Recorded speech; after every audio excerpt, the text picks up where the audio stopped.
savons qu'il y a des halachot pour tout. Des lois s'appliquent à tout aspect de notre vie. Mais vous aurez-vous cru qu'il y a aussi une halakha à propos de posséder un lion? Eh bien, je vous le partagerai dans quelques instants. Mais disons d'abord une prière.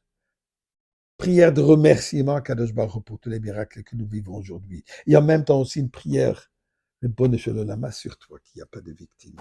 Il y en a trop. מזמר לסוידרי לאדוני כל הארצים דסדרי בשמחה. בואי לפניו ברננה דעו כי אדוני אלוהים הוא עשנו ולא אנחנו עם ותמר ישראל. בואי ישורו בסדר חצרי שבסילה הוידו לבחר שמוי. כי טוב אדוני לעולם חסדו והדור ודור רבו נשוי. Donnons de la tzedaka, mes chers amis, puisque nous vivons les moments les plus excitants et exaltants depuis la création du monde. Et vous savez quoi? Providence divine.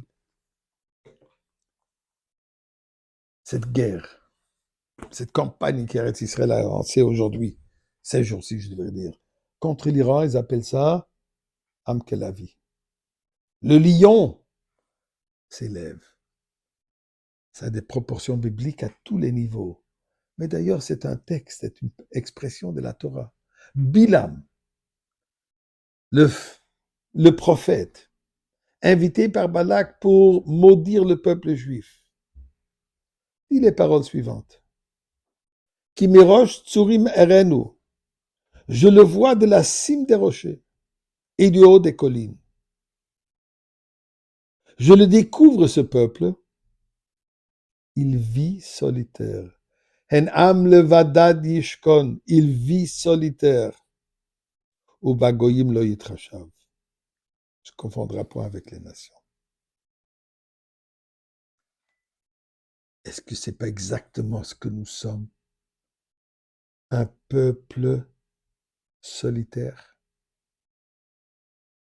Au lieu que le monde entier remercie Eretz Israël pour sauver l'humanité entière de cet tyran, de cet tueur, de l'Iran, qui n'ont qu'une chose en tête.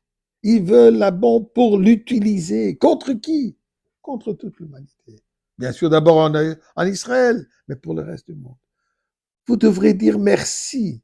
Et vous nous accusez. Oui, c'est ce que Balaam dit. Prenons pas en considération tout ce que ces nations disent. Et ensuite, il continue. Kara shachav kari ochlavi. Il se couche, il repose comme le lion et le léopard. Mais qui osera le réveiller? Heureux sont ceux qui le bénissent. Malheur à qui te maudit. Un lion, qu'est-ce qu'il y a de particulier en lion? Et regardez la halakha que je vous dis, je vais vous partager.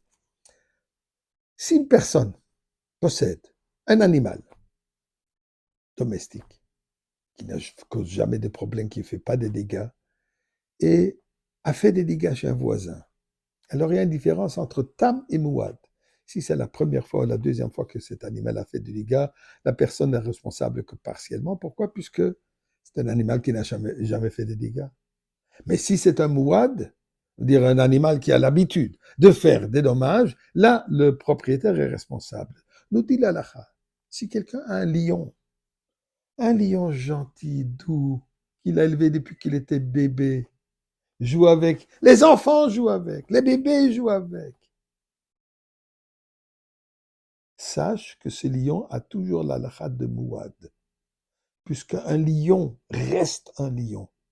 À un certain moment, quand on le réveille, il est le lion qu'il était toujours, même pendant qu'il était calme et relax.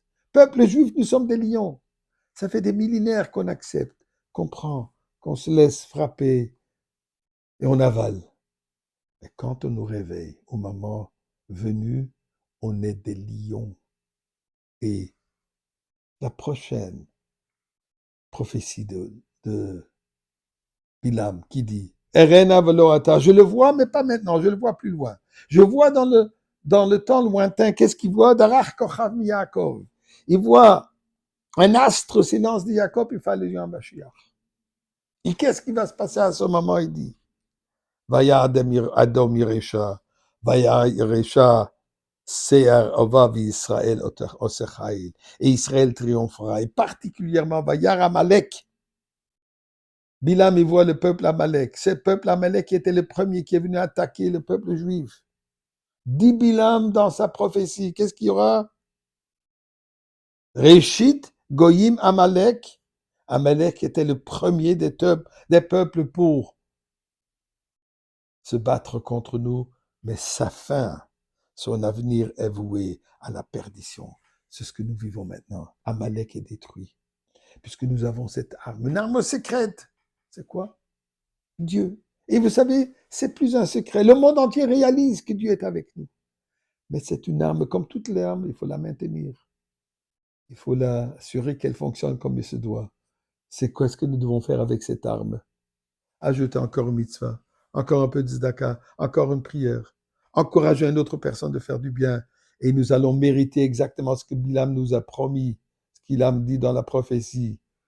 La venue de Mashiach maintenant.